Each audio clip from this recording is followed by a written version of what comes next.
Hi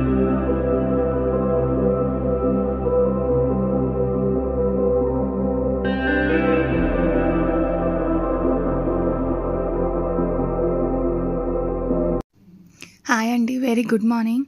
అందరు ఎలా ఉన్నారు? నేనైతే చాలా బాగున్నాను. Welcome back to my channel. మీరు కనుక నా ఛానల్ ఫస్ట్ టైం చూస్తున్నట్టయితే నా ఛానల్ లైక్ చేయండి, షేర్ చేయండి, అలాగే సబ్స్క్రైబ్ చేసుకోండి. అలాగే మీ ఫ్రెండ్స్కి కూడా, ఫ్యామిలీకి కూడా రికమెండ్ చేయండి. ప్లీజ్ నన్ను సపోర్ట్ చేయండి అండ్ మోటివేట్ చేయండి. హాయ్ అండి, ఇది సండే వ్లాగ్ అండి. ఇక్కడ మార్నింగ్ నేను పిండి తడిపి పెట్టాను, ఇల్లు వాకిలి తుడుచుకుంటున్నాను. చపాతీ చేద్దాం అనుకున్నాను, కానీ బాబు పూరి అడిగాడు. ఇంకా పూరికి ఏం చేద్దామనేసి, బేసన్ చేద్దామనేసి బాబుని షాప్కి పంపించి శనగపిండి తీసుకొని రమ్మన్నాను. ఏం లేదండి, బేసన్ అంటే పూరి కర్రీ, మేము బేసన్ అని అంటాము. చాలా ఈజీయే.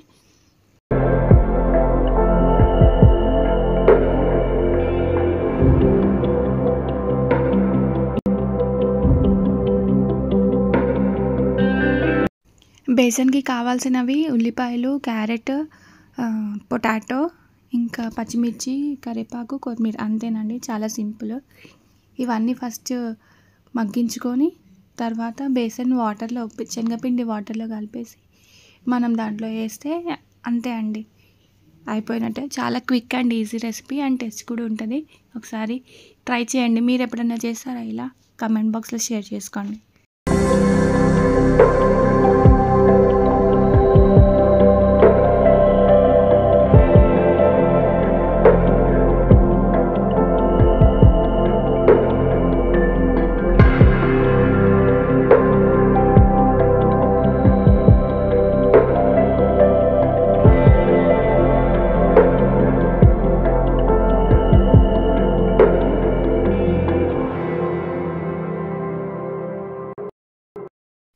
క్యారెట్, ఆలుగడ్డ మగ్గే లోపట పూరికి ఉండాలన్నా చేసుకుందాం అనేసి సైమల్టేనియస్గా ఆ వర్క్ కూడా చేసుకుంటున్నానండి, తొందరగా అయిపోతుందని, లేకపోతే లేట్ అయిపోతుంది.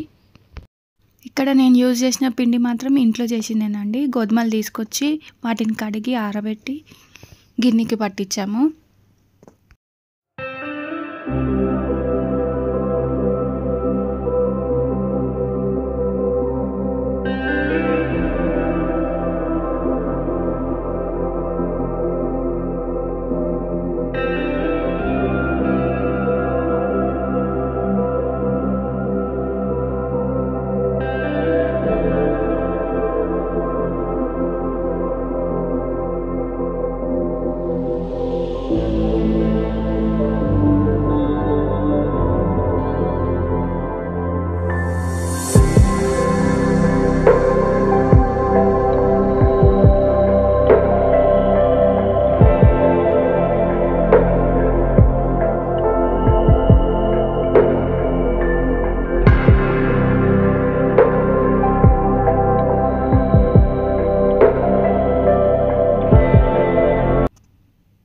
పూరి కర్రీ రెడీ అయిపోయిందండి. ఇప్పుడు పూరీలు కాచుకోవడానికి ఆయిల్ పెడుతున్నాను స్టవ్ పైన.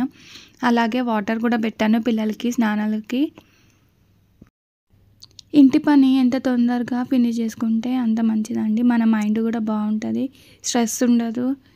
ఇంకా మనం ఫ్రెష్ అప్ అయ్యి కాసేపు కూర్చుంటే రిలాక్స్ ఫీలింగ్ వస్తుంది.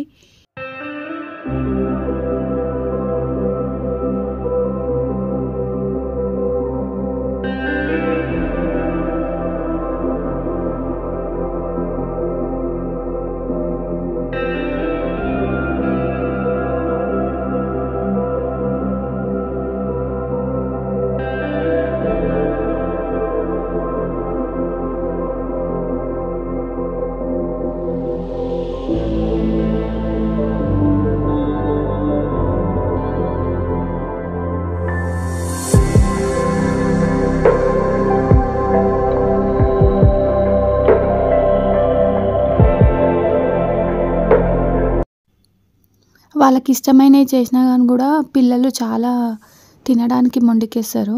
ఇక్కడ నా పరిస్థితి కూడా అంతే. పిల్లలు అంత ఈజీగా తినరండి, చాలా సతాయిస్తారు తిండి విషయంలో మాత్రం.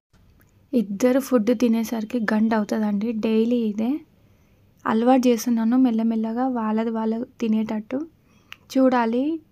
నేను ఇప్పుడు యూజ్ చేసే టిప్స్ అండ్ ట్రిక్స్ వర్క్ అవుతాయి. డెఫినెట్‌గా మీతో షేర్ చేసుకుంటాను. మా పిల్లలే కాదండి, ఎవ్వరి పిల్లలు చూసినా సరే సేమ్ అండి అదే పద్ధతిలో ఉన్నారు. Let's work together.